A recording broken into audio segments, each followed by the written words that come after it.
BNR gold and diamonds తరుగు తక్కువ బంగారం ఎక్కువ. ఇప్పుడు మన వైజాగ్ లో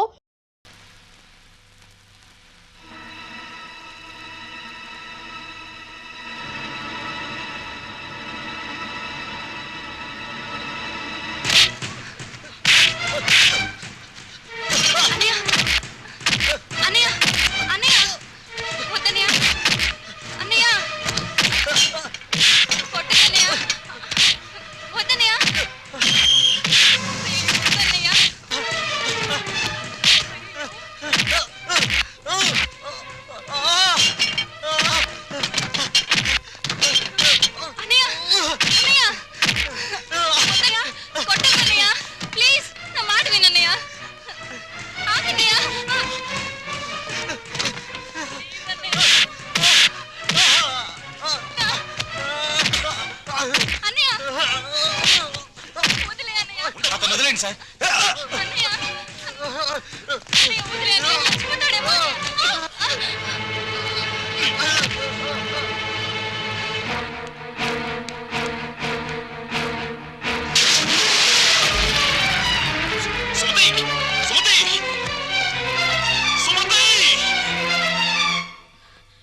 ఎంత గండం గడిచింది. ఎందుకింత అగాయిత్యం చేసావు? చెప్పమ్మా. అన్నయ్య ఆపడానికి నాకు అంతకంటే మార్గం కనిపించలేదు. అన్నయ్య అతన్ని కొట్టి చంపేస్తాడేమో అని భయం వేసింది. నీ భయం ఇదొక్కటేనా? ఇంకేమైనా ఉందా? మేమిద్దరం ప్రేమించుకుంటున్నాం. ప్రేమించుకుంటే ఈ జై కామరాజు వడయారు కొడుకును కొడతారా? ఒక్కొక్కని నా రోడ్డు రోడ్ల కింద పెట్టి అప్పడనిన్నట్లు నడిపేస్తాను.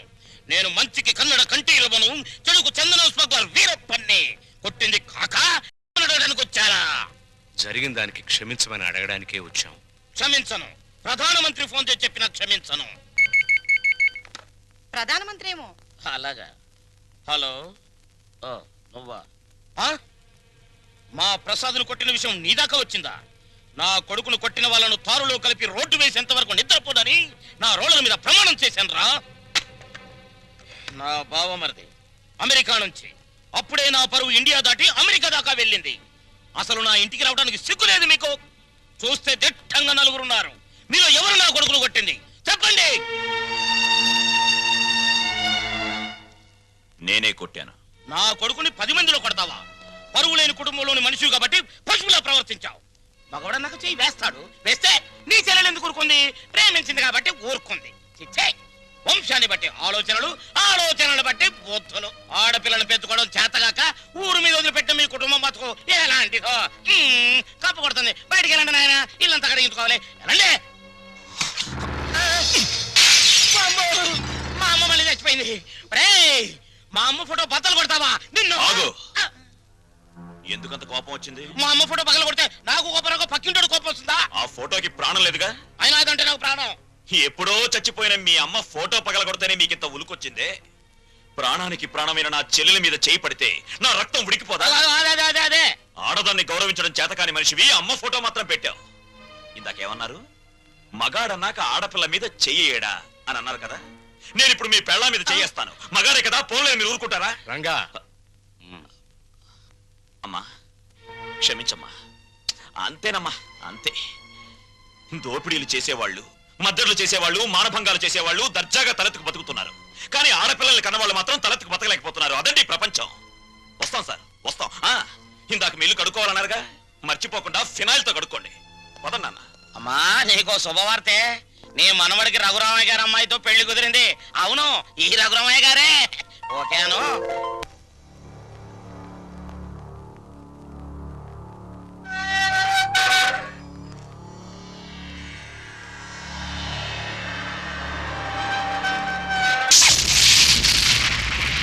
నేను ఇవాళ జైల్లోంచి విడుదలై వస్తున్నాను తెలుసు కూడా వెల్కమ్ చెప్పడానికి ఎందుకు రాలేదే? నాకు ఇక్కడ బోర్డు హోంవర్క్ ఉంది.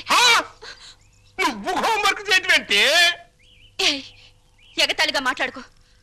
ఆ రఘురామయ్య గారింటికి మన కూతురు కోడలుగా పంపడానికి ఇక్కడ నేను ఎన్ని తంటాలు పడుతున్నానో నీకేం తెలుసు?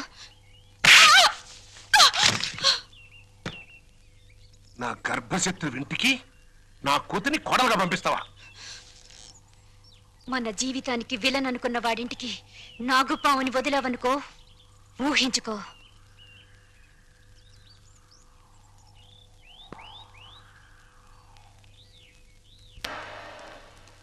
నాన్నగారు, తమ్ముడు చదువుతున్న కాలేజీ ప్రిన్సిపాల్ గారు మీకు ఈ లెటర్ పంపించారు. ప్రిన్సిపాల్ ఆ. చదువు.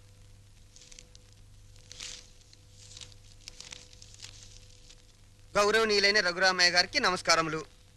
మీ అబ్బాయి రవి గురించి ఒక ముఖ్యమైన విషయం మాట్లాడాలి. బయలుదేరి వస్తే ఒక ఆత్మహత్యను నివారించిన వారు అవుతారు. ఇట్లు భవదీయుడు Bhavani Prasad, principal, MRC college. మీ అబ్బాయి రవి ప్రవర్తన ఏం బాగోట్లేదు. అయితే వాడు మా రవి అయి ఉండడు. తమ పిల్లల గురించి పెత్తండ్రి అలాగే అనుకుంటాడండి. కానీ మీ వాడు సామాన్యుడు కాదు. కొత్తగా చేరిన స్టూడెంట్స్ని ర్యాగింగ్ చేయటం, ఆడపిల్లల్ని అల్లరి చేయటం, లెక్చరర్స్ని ఏడిపించడం. మా ప్రిన్సిపాల్ గారిని కూడా ఏడిపిస్తున్నాడండి. ఎస్. మీరు మా వాడి మీద వేస్తున్న అభాండాలు నమ్మలేకపోతున్నామండి. వాట్? నావి అభాండాలా? What do you mean by అది కాదండి. రంగా నువ్వు ఊరుకో. సార్ మా వాడు నో నో నో నో. మీరు వెళ్ళి కాసేపు ఆ పక్కన వెయిట్ చేయండి. నేను మీ వాడిని పిలిచి విచారిస్తాను. అతనేమిటో అతని ప్రవర్తన ఏమిటో మీకే తెలుస్తుంది. ప్యూన్. ఇవన్నీ ఒట్టి గ్యాస్ కవర్లే. రవి గారు, మిమ్మల్ని ప్రిన్సిపాల్ గారు పిలుస్తున్నారు. ఏంటి పిలిచారట? What is the matter? మొన్న కాలేజీలో కొత్తగా చేరిన సుబ్బారావు అనే కుర్రాడిని ర్యాగింగ్ చేశాం. ఫలితంగా అతని కాలు విరిగిపోయింది. దానికి నీ సమాధానం ఏంటి? పుత్తూరు వెళ్ళి కట్టించుకోమనండి. కొత్తగా కాలేజీకి వచ్చిన వాళ్ళని ర్యాగింగ్ చేయటం పాత రోజుల నుంచి వస్తున్న ఆచారం.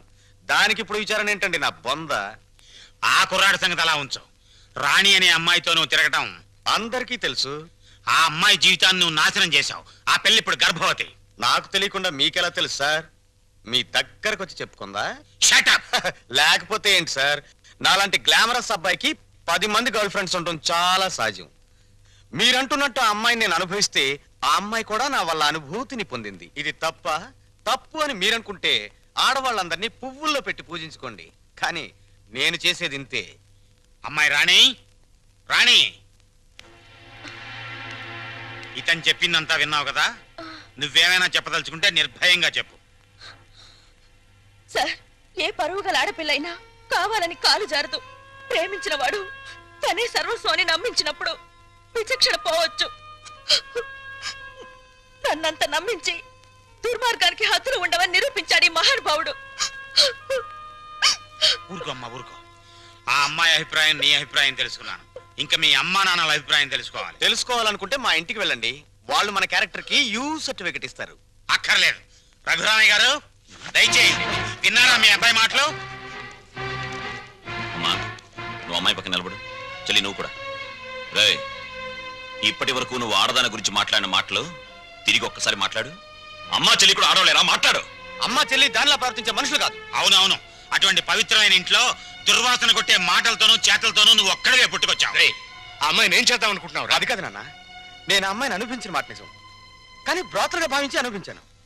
నిజంగా ప్రేమించుంటే ఆ అమ్మాయి తల్లి ఎవరు, తండ్రి ఎవరు, సంప్రదాయం ఏంటి అని తెలుసుకున్నాను కదా. అయినా ఆఫ్టర్ దాని గురించి ఆలోచిస్తారేంటి నాన్న? ఆ అమ్మాయిని పెళ్లి చేసుకుంటావా లేదా? అది కాదన్నయ్య. నోరు మీరే దుర్మార్గుడా. ఆ పిల్లకి అన్యాయం చేయకన్నయ్యా. ఈ పెళ్లి జరగకపోతే అందరం కలిసి నీ అంతు చూస్తాం. నీతో పాటు మేము చేస్తాం. చెప్పరా? చెప్పు.